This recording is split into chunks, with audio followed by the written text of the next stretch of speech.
Hola a todos, nosotros somos Laura y María Fernanda.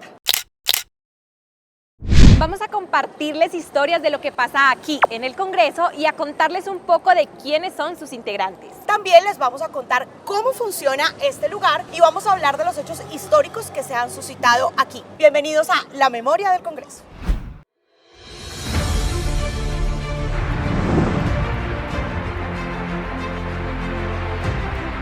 Paz, debemos enviarles un mensaje claro y conciso.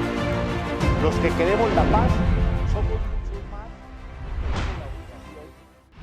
Nuestro primer capítulo se llama El Estatuto de la Oposición. Pero un momento, primero tenemos que explicarle a la gente qué es la oposición. Por ejemplo, para ustedes, ¿qué es la oposición? Es ir en contra de lo que otras personas piensan o ir en contra de un movimiento. Es, digamos, replantear una idea que uno principal dio o como controvertirla. Es una posición opuesta, puede ser ideológica, política, de cualquier tipo de ideología. Ya los escuchamos a ustedes contándonos qué significa la oposición y ahora es mi turno.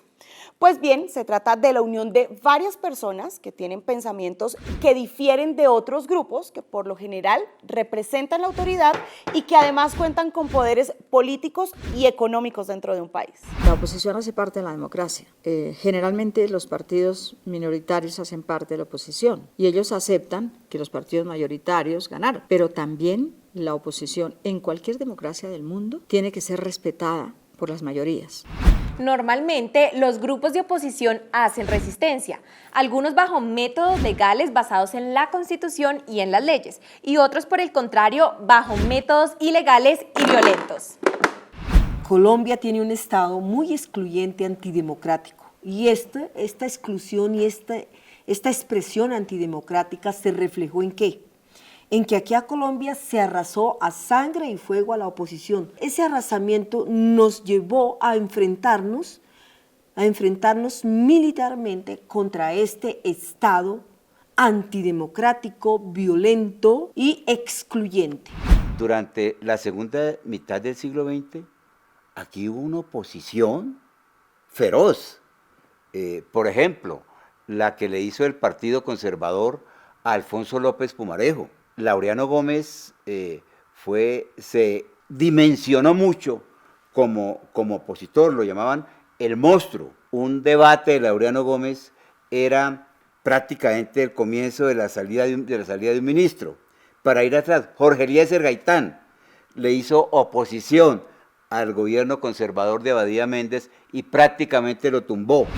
La oposición es súper importante en una democracia, primero porque hace control político, además da nuevas ideas al gobierno que está en el momento y puede ser una opción para un nuevo gobierno. Es importante la oposición en un país democrático porque eso sencillamente amplía la democracia, es participativa, es incluyente, pero además de eso se necesita la oposición porque la oposición critica. La oposición está pendiente, la oposición hay que escucharla y hay que escucharnos todos. Es el diálogo el que permite construir desde la diferencia, desde la adversidad, pero también desde la diversidad. Pero, ¿cómo empezó la oposición en Colombia? Para tocar ese tema tendríamos que hablar Del Frente Nacional. Así llamaron al pacto entre el Partido Liberal y el Partido Conservador de Colombia. Se unieron para sacar del poder a Gustavo Rojas Pinilla. El Frente Nacional estuvo vigente desde 1958 a 1974. La idea era que se rotaran los gobiernos entre conservadores y liberales. Como ustedes se pueden imaginar, esa forma de gobernar generó mucha inconformidad entre los colombianos y surgieron nuevos ideales. Algunos de esos ideales se convirtieron en partidos políticos y otros se convirtieron en guerrillas. En 1964 se fundó el ELN y en ese mismo año surgieron las FARC. Finalmente, en 1972 aparece el M-19. Miembros de la guerrilla del M-19 dejaron sus armas para poder hacer oposición desde la legalidad. Pero, ¿cómo se hacía oposición en Colombia antes de la Constitución de 1991? La oposición en Colombia siempre ha sido muy perseguida. A este país lo han manejado los mismos, desde el Frente Nacional, pero además desde la Guerra de los 1000 días.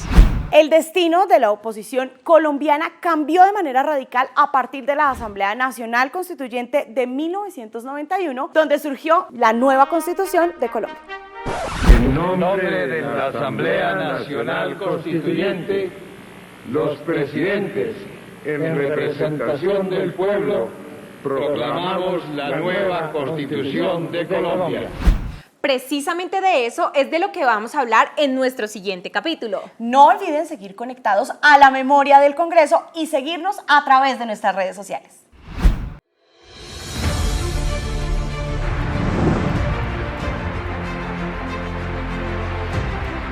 Paz, debemos enviarles un mensaje claro y conciso. Los que queremos la paz